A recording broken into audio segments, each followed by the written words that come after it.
Hello, everyone. Welcome to another Gospel X, Gospel according to the X-Men. My name is Jonathan, and this is Henry. So, welcome back. So, before we begin, let's just show you the clip that we recorded, and we'll just come back. I wanted it to be as easy on you as I could. It didn't have to be at all. Cut her some slack. Believe it or not, Wolverine, Heather is your friend.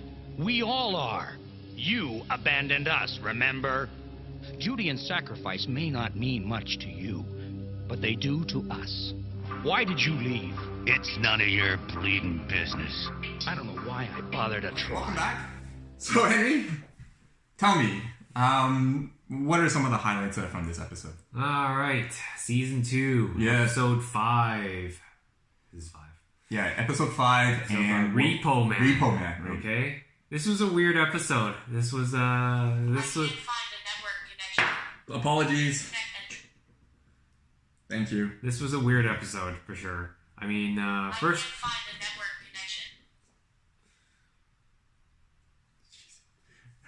Try again. Go ahead. All right. So, in this episode, Vindicator and the Alpha Flight goes and captures and kidnaps Wolverine, who used to be part of their team, in order to kind of perform an experiment to see how they can replicate that adamantium process. Right. What's enlightening about this is that these used to be Wolverine's friends. Right. This was the group of people that when Wolverine first broke out, he was a wild, feral animal roaming the wilderness, that they brought him in. They were able to give him a home, a purpose, and then... It's almost like providing him a community. Yeah, giving him a community, giving him out of the goodness of their heart. Yeah.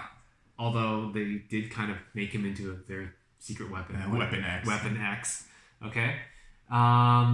After a while, Wolverine leaves. And this... We don't know why. We don't know why. It was never explained, but it's basically Vindicator feels a sense of betrayal from Wolverine. That Right. they gave him so much, and then Wolverine just turned his back on them and just left. And this was a primary motivator of why Vindicator wanted to bring Wolverine back, so that Wolverine could pay for his betrayal. Or just come back. I don't think Vindicator actually understood why he wanted Wolverine to come back. He was just plain angry. He was just angry. I think the whole general wanting to get Wolverine's scalp, it gave him an excuse to go and lash out at Wolverine. Hence, like, the title Repo Man. Repo Man. Because, like, Vindicator believed that he was very convinced that Wolverine owed him. Owed him a debt because he abandoned him, but Vindicator felt that he put so much investment in time and energy into Wolverine to bring him up to who he is, that Wolverine owes him something, right? And so this whole like anger and frustration actually superseded whatever right or values that Vindicator actually believed in. The Canadian way. Truth, justice, and the Canadian way. The Canadian way. So he wasn't Canadian. Yeah. He became so angry he became American. Yeah. Okay, so let's just talk about that. The feeling of betrayal. Right. What is the correct or right way to deal with that? Because in the gospel, we have the supreme example of Jesus being betrayed. So by his disciples. How did Jesus go and kidnap his disciples afterwards? And interesting enough, like I think we all have that experience, right? Especially if not just us, but I'm sure our parents feel the same way when their kids grow up and then they no longer live with them, and then they abandon them, and then not sometimes when they feel that, hey, let's go out for dinner, and then the kids go, oh, we can't because we have something else to do, right? So then it's almost like the parents, like I don't know about the crowd that's listening to this, our audience, but in our culture, in our Asian culture, like a lot of the parents are going to say, you owe me, right? They don't say that directly, but they would do that passively aggressively, say, oh, okay, I raised you for 40 years and you have other better things to do in your life, right? That type of thing. And so that feeling of just requiring people to owe and feeling that you got ripped off. Like, so let's look at how Jesus did. Okay, so the biggest example is when Jesus was being betrayed, and he went to the Pharisees, and the Pharisees were beating him and questioning him, really just rhetorical questions, right? And the disciples left him, afraid, right? Abandoned him. So how would Jesus think, right? And Jesus got crucified, and then he rise from the dead, and then there he is on the beach. There's Peter. Cooking dinner for the very people that betrayed him, right? And then Peter, of all the people that betrayed, it was Peter who denied Jesus 3 times. All of you know the story. If you don't, Google it. And what does Jesus do? He doesn't say, you owe me, right? No, he feeds him fish. He feeds him breakfast, right? Like he cooks the breakfast for them and feeds them and just basically Jesus says to him, do you still love me? Right? And that's it. 3 times.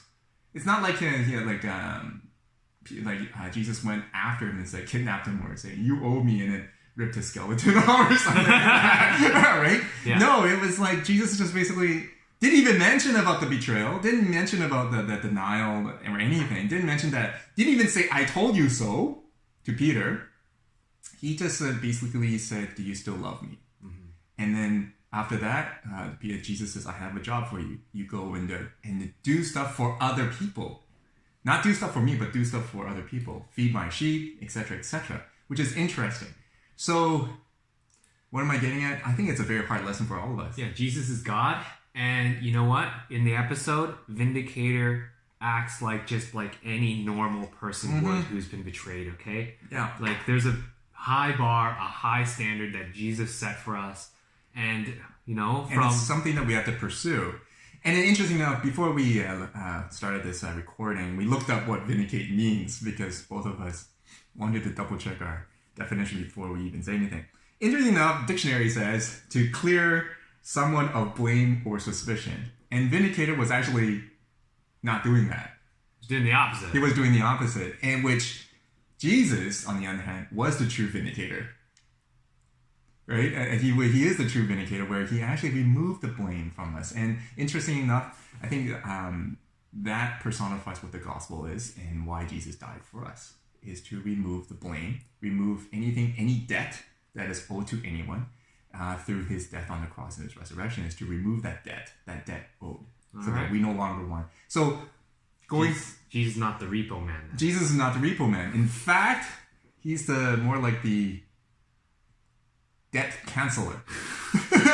Or canceller, not counselor, canceller. We don't have a term for that. No, I don't think so. Okay. So anyway, the takeaway for me is it's hard to do. It's hard for me as well because I have a 7-year-old, and there are many times that I wish that my 7-year-old daughter would, do what I say because she owes me, right? For Pete's sake, like I raised her, right? But I gotta remind myself that sometimes our anger and frustrations of having a person owe, we forget to love them. And therefore, that's my takeaway from this episode. What's yours? I think that's pretty much sums it up as well. Mm-hmm. And, don't be like Vindicator. No, be a true Vindicator. Be a true Vindicator. Just don't be the American Vindicator.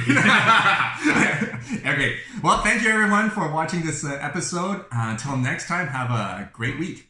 See you next time.